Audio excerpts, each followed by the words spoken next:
নমস্কাৰ মোৰ ছাত্ৰ ছাত্ৰীসকল আশা কৰোঁ তোমালোকে লকডাউনৰ সময়ছোৱাত ভালকৈ আছা। আজি মই তোমালোকক কণৰ বিষয়ে অকণমান শিকাবলৈ যত্ন কৰিম। আশা কৰোঁ তোমালোকে তাৰ পৰা শিকিব পাৰিবা। আচ্ছা, কণ বুলি ক'লে আমি কি বুজোঁ? কণ বুলি ক'লে এতিয়া আমি যে আছোঁ আমাৰ ঘৰৰ চাৰিখন ঘৰৰ এটা ৰুমত চাৰিখন বেৰা থাকে। এতিয়া বেৰাবিলাক য'ত লগ হৈ থাকে তাতে এটা চুকৰ সৃষ্টি হৈছে। সেই চুকটোকে আমি কি বুলি ভাবোঁ? আমাৰ জ্যামিতিৰ ভাষাত সেইটো হৈ যায় কণ। এতিয়া মই তোমালোকক কেইটামান বস্তু দেখাম। এইটো হৈছে এটা ঘনক। ঘনকটোৰ আমি ইয়াতে ঘনক হৈছে ত্ৰিমাত্ৰিক বস্তু, কাৰণ ইয়াতে দিশ প্ৰস্থ আৰু উচ্চতা গোটেইখিনি আছে। এই ঘনকটোৰ এতিয়া এইবিলাক হৈছে একোখন পিঠি বা তল, আৰু এইবিলাক হৈছে একোটা কাষ অৰ্থাৎ বাহু। আৰু এই বাহু একোটা তল য'ত লগ লাগি গৈছে তাতে এটা কণৰ চুকৰ নিচিনা সৃষ্টি হৈছে। এই চুকটোকে আমি জ্যামিতিৰ ভাষাত কণ বুলি কওঁ। ঠিক তেনেকুৱাকৈ এইটো হৈছে এটা চুঙা আকৃতিৰ মই এটা বটল লৈছোঁ। এই বটলটো দেখাত ঘূৰণীয়া, কিন্তু ইয়াতে আমাৰ কণৰ উৎপন্ন হোৱা নাই। তোমালোকক এই বস্তুটো মই অকণমান বুজাই দি আছোঁ। এইটো হৈছে বল। এই বলটোৰ চুক উৎপন্ন হোৱা নাই ইয়াতে কাষ এটাই থাকে। এই আমি যেতিয়া এটা কণৰ উৎপন্ন কৰিব যাম তেতিয়া তাত থকা বাহুটো সমতলিক ক্ষেত্ৰ হ'ব লাগে। ইয়াতে সকলো সমান হৈ আছে, সেইকাৰণে ইয়াতে একোটা কণৰ উৎপন্ন হৈছে। কিন্তু এই বলটোত কোনো সমতলিক ক্ষেত্ৰ নহয়, ইখন হৈছে এখন বক্ৰতলিক ক্ষেত্ৰ। ঠিক তেনেকৈ এই চুঙাটোৰো চাৰিওফালে কোনো আমাৰ সমতলিক ক্ষেত্ৰ নহয়, ইয়াতে হৈ আছে বক্ৰতলিক ক্ষেত্ৰ, সেইকাৰণে ইয়াতো কোনো কণৰ উৎপত্তি হোৱা নাই। কিন্তু আমাৰ এই দিয়া চলা বাকচটোৱেই হওক বা মই এই লোৱা বাকচটো, এই দুটাতে হৈছে সমতলিক ক্ষেত্ৰ, ফলত ইয়াতে আমাৰ একোটা কণৰ উৎপন্ন হৈছে। কেইটামান আকৃতি দেখাইছোঁ।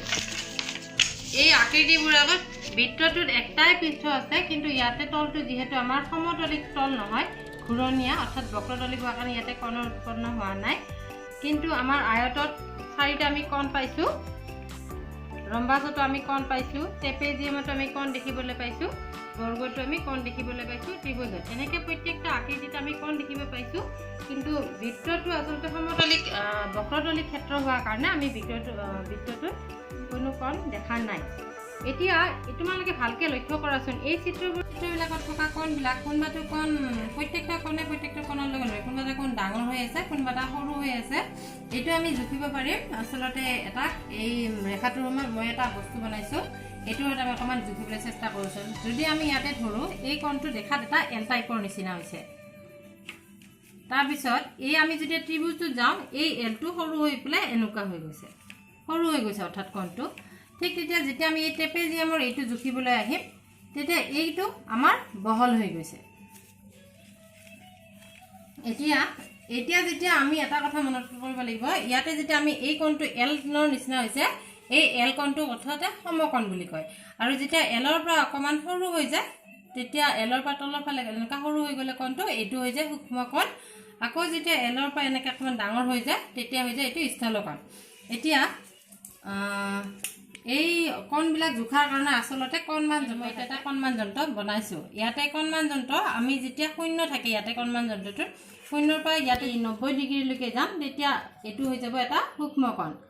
90 ডিগ্ৰী, যেতিয়া 90 ডিগ্ৰী সৰু হ'ব অৰ্থাৎ 45 বা 90তকৈ যিমান সৰু আহে সেইটো হৈ যাব সূক্ষ্ম কণ।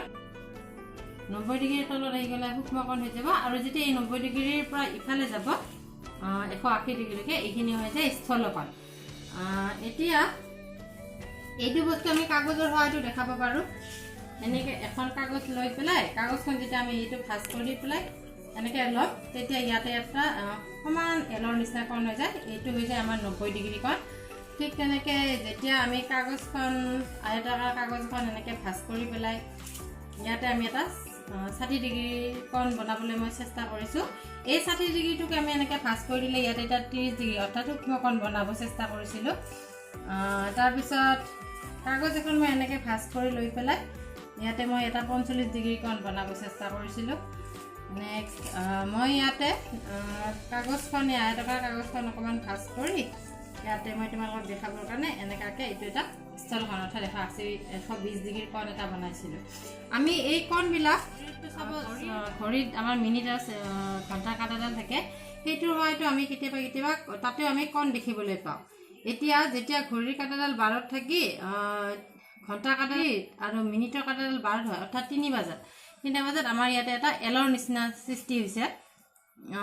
এলকণ ইয়াতে এই এলকণটো অৰ্থাৎ 3টা বজাতো বুজাব আমাৰ সূক্ষ্ম সমকণ। ঠিক তেনেকৈ এই 12ৰ পৰা যেতিয়া আমি ইয়াতে 1ত গ'লোঁ, অৰ্থাৎ 3টা 5 বুজাব, তেতিয়া আমাৰ এলৰ পৰা যিহেতু কণটো সৰু হৈ গৈছে, এইটোৱে বুজাব আমাক সূক্ষ্ম কণ। তাৰপিছত যেতিয়া এইটো হঠাৎ আমাৰ 3টা বাজিব ধৰা 10 মিনিট বাকী আছে, তেতিয়া এই কণটো হৈ যাব এটা স্থলকণ। এনেকৈ আমি ঘড়ীৰ সহায়তো ঘড়ীৰ সময়ত আমি কণৰ দেখাবলৈ পোৱা যায়।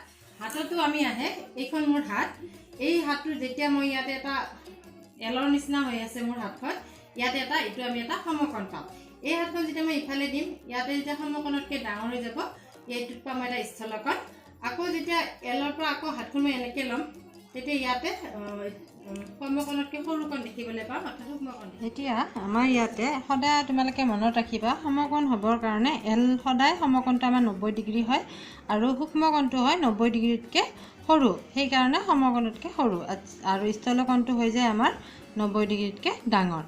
এতিয়া আমি দুটা সমকণ লগাই পেলাই এটা সৰলকণ পাওঁ, অৰ্থাৎ দুটা 90-90টো আমি যোগ কৰি পেলাই আমি 180 ডিগ্ৰী পাওঁ। সৰলকণ সদায় 180 ডিগ্ৰী হয়, সৰলকণটো দেখাত এনেকুৱা ধৰণৰ হয়। এতিয়া যেতিয়া কণ এটা আমাৰ এলৰ নিচিনা হৈ থাকে, তেতিয়া এইটো হৈ যায় এটা সমকণ। যেতিয়া কণটো সৰু হৈ যায় সমকণতকৈ, তেতিয়া এইটো সূক্ষ্মকণ। আকৌ যেতিয়া সমকণতকৈ ডাঙৰ হয়, তেতিয়া কণৰ বিষয়ে কিছু ধাৰণা কৰিব পাৰিছা।